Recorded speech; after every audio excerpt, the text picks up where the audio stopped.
नमस्कार, मैं हूं अनुराग चड्ढा। इनसाइड विद अनुराग में आपका स्वागत है।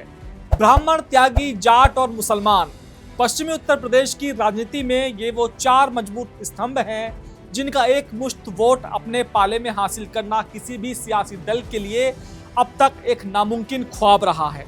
लेकिन अब इसी करिश्मे को पश्चिमी यूपी की जमीन पर हकीकत बनाने जा रहे हैं राष्ट्रीय लोकदल के अध्यक्ष जयंत चौधरी। यह दाव समाजवादी पार्टी के पीडीए और अखिलेश यादव के लिए तो सबसे बड़ी चुनौती बनेगा ही, लेकिन इसका असली और सबसे बड़ा सिरदर्द खुद रालोद की सहयोगी भारतीय जनता पार्टी को भी झेलना पड़ेगा। इस पूरी बिसात को समझने के लिए सबसे पहले हमें उस गहरी दरार की तरफ लौटना होगा जिसने पश्चिमी यूपी की सियासत का पूरा भूगोल ही बदल कर रख दिया था। साल 2013 का मुजफ्फरनगर दंगा एक ऐसा नासूर था जिसने जाट और मुसलमान, जो कभी रालोद का सबसे अभेद्य कोर वोट बैंक हुआ करते थे, उनके बीच अविश्वास की एक गहरी खाई खोद दी थी। उस मुश्किल वक्त में पूर्व केंद्रीय मंत्री चौधरी अजीत सिंह ने इस दरार को पाटने के लिए भाईचारा बढ़ाओ अभियान की शुरुआत की थी, जिसके दम पर काफी हद तक इस सामाजिक ताने बाने को फिर से बुना जा सके। और 2022 के विधानसभा चुनावों में सपा रालोद गठबंधन के दौरान यही जाट मुस्लिम एकता जमीन पर पूरी ताकत के साथ नजर भी आई। हालांकि सियासत की इस कहानी में सबसे बड़ा ट्विस्ट तब आया जब रालोद ने अचानक एनडीए का दामन थाम लिया। जमीनी हकीकत और राजनीतिक जानकारों की माने तो गठबंधन के इस कदम के बाद पश्चिमी यूपी का मुसलमान खुद को खासा असहज महसूस कर रहा है, क्योंकि भाजपा की राजनीति अक्सर ध्रुवीकरण के इर्द गिर्द घूमती है और मुसलमानों के भीतर यह खौफ बैठ गया कि रालोद के साथ रहकर कहीं उनकी सियासी आवाज पूरी तरह से दब ना जाए। जयंत चौधरी इस खतरे की गंभीरता को बहुत अच्छी तरह से समझते हैं और उन्हें पता है कि अगर 2027 में मुस्लिम वोट बैंक उनके पाले से खिसका तो रालोद को इसकी बहुत भारी कीमत चुकानी पड़ सकती है।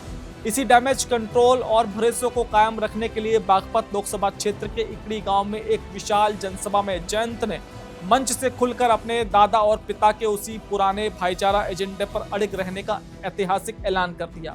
जयंत उस पुराने सामाजिक ताने बाने को फिर से बुन रहे हैं जिसे कभी चौधरी चरण सिंह ने मजगर यानी मुस्लिम, अहीर, जाट, गुजर और राजपूत के रूप में बुना था, ताकि जनता के बीच ये संदेश जाए कि सियासी गठबंधन अपनी जगह है, लेकिन रालोद का मूल डीएनए और उनकी प्राथमिकताएं आज भी वही हैं।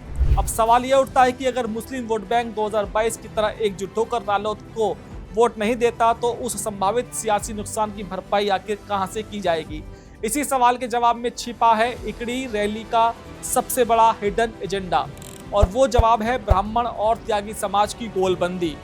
पश्चिमी यूपी के भीतर त्यागी समाज पिछले काफी समय से भाजपा से थोड़ा नाराज और उपेक्षित महसूस कर रहा है, और जयंत चौधरी ने इसी राजनीतिक शून्यता को अपना सबसे बड़ा हथियार बना लिया है। इकड़ी गांव में रैली करने के पीछे का गणित बेहद सटीक और सदा हुआ था, जहां जयंत ने ब्राह्मण त्यागी समाज को जोड़ने की एक आक्रामक मुहिम छेड़ दी है।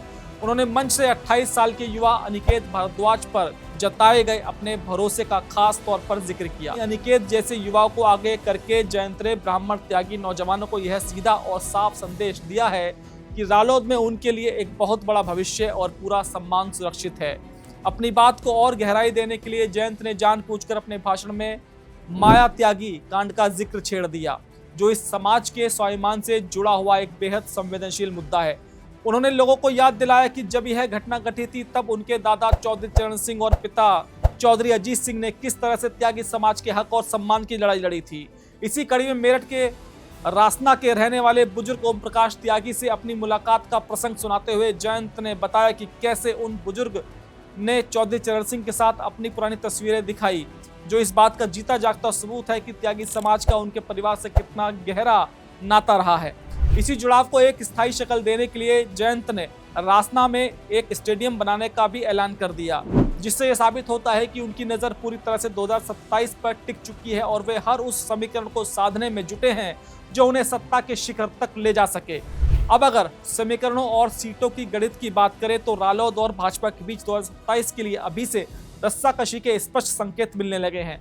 2017 में अपने अस्तित्व के सबसे कठिन दौर से गुजरते हुए रालोद सिर्फ एक सीट जीत पाई थी, लेकिन 2022 में सपा के साथ गठबंधन में 32 सीटों पर लड़कर पार्टी ने 8 सीटों पर अपना परचम लहराया था। बाद में खतौली उपचुनाव में भी रालोद ने शानदार जीत दर्ज की थी। आज जयंत चौधरी केंद्रीय मंत्री हैं, उनकी राजनीतिक हैसियत बढ़ चुकी है और इसी बढ़ी हुई हैसियत के साथ रालोद पश्चिमी यूपी में अपनी पुरानी हिस्सेदारी के मुकाबले अधिक सीटों पर चुनाव लड़ने का ताना बाना तैयार कर रहे हैं। इसी कड़ी में मेरठ की सिवाल खास और किठौर सीटों पर हलचल सबसे ज्यादा तेज हो चुकी है। 2022 में सिवाल खास सीट से गुलाम मोहम्मद रालोद के सिंबल पर जीतकर विधायक बने थे। जयंत ने अपनी एकता रैली की शुरुआत भी सिवाल खास से ही की है, जिसने इन राजनीतिक चर्चाओं को हवा दे दी है कि रालोद इस सीट पर हर हाल में अपना दावा बरकरार रहेगी, भले ही इस बार वह अपना चेहरा बदल दे। मुजफ्फरनगर लोकसभा क्षेत्र रालोद के लिए हमेशा से एक प्रतिष्ठा का प्रश्न रहा है, जहां पार्टी ने कई बार कड़ा संघर्ष किया, लेकिन हाल के वर्षों में बड़ी सफलता नहीं मिली। अब रालोद यहां की विधानसभा सीटों पर भी अपनी मजबूत दावेदारी ठोकने की तैयारी में है। सबसे दिलचस्प मुकाबला और समीकरण शामली जिले में देखने को मिलेगा। शामली सदर और थाना भवन वर्तमान में रालोद के कब्जे में है। थाना भवन सीट पर रालोद के अशरफ अली ने भाजपा के दिग्गज नेता और तत्कालीन गन्ना मंत्री सुरेश राणा को करारी शिकस्त दी थी। 2027 में सुरेश राणा अपनी खोई हुई राजनीतिक जमीन को वापस पाने के लिए पूरी ताकत झोंकेंगे और चूंकि अब रालोद और भाजपा एक ही गठबंधन का हिस्सा है, इसलिए थाना भवन सीट को लेकर दोनों दलों के बीच एक बड़ा अंदरूनी टकराव होना तय है। रालोद अपने सिटिंग विधायक की सीट छोड़ना नहीं चाहेगी और भाजपा अपने कद्दावर नेता को दरकिनार नहीं कर सकती। यही हाल अलीगढ़ मंडल और मथुरा का भी होने वाला है।